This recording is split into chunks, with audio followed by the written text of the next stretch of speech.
السلام علیکم سامعین، 26 رمضان المبارک کی تاریخ شروع ہو چکی ہے۔ 26 مارچ ہے۔ خبر کا عنوان ہے پٹنہ میں کامیاب احتجاج۔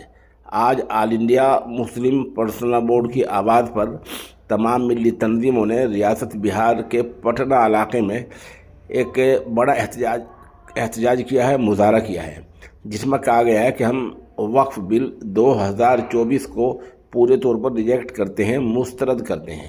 خوشی کی بات یہ ہے کہ اس میں تمام ملی تنظیموں نے، خواہ جماعت اسلامی ہند ہو، خواہ ملی کونسل ہو، جمعیت علماء ہند ہو، مسلم پرسنل بورڈ ہو، کوئی بھی ملی تنظیم ہو، سب نے حصہ لیا اور تمام رہنماؤں نے وہاں جا کر اپنے رائے کا اظہار کیا ہے۔ حضرت مولانا خالد سیف الرحمن نے اس کی صدارت کی ہے۔